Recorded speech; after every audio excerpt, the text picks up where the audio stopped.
શીતલબેન, ગર્ભ સંસ્કારની journey exactly ક્યારથી શરૂ થાય છે? ખરેખર ગર્ભ સંસ્કારની શરૂઆત જ્યારે એક પતિ પત્નીને માતા પિતા બનવાનો પહેલી વાર વિચાર આવે ત્યારથી થતી હોય છે. જ્યારે એક પતિ પત્ની એવું વિચારે કે હવે અમને બાળક જોઈએ છે, એ જ ક્ષણથી ગર્ભ સંસ્કારની શરૂઆત થઈ જાય છે. ખરેખર તો એવું કહેવાય કે સાચી શરૂઆત તો જ્યારે એક છોકરો પોતાના માટે જીવનસાથી અથવા એક છોકરી પોતાના માટે જીવનસાથી શોધે છે ત્યારથી થાય છે. કારણ કે તમે કયા ખાનદાનમાં લગ્ન કરી રહ્યા છો એ પણ ખૂબ મહત્ત્વનું છે.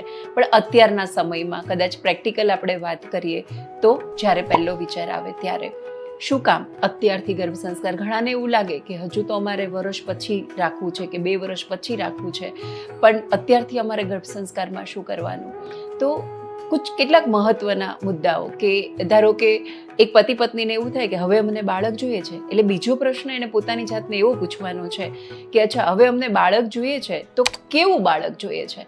તો પહેલાં તો એ માતા પિતાના મનમાં ક્લિયર ચિત્ર હોવું જોઈએ કે એક એના મનમાં કલ્પના હોય. જેવી રીતે ધારો કે આપણા ઘરમાં પ્રસંગ છે, માની લઈએ કે લગ્ન છે, તો જ્યારે લગ્ન નક્કી થાય એટલે આપણા મનમાં એક ચિત્ર હોય કે આવા લગ્ન કરવા છે, એના પછી અચ્છા આપણે આવા લગ્ન કરવા છે તો એના માટે કયું વેન્યુ, પછી એમાં આપણે શું શું કરવાનું છે.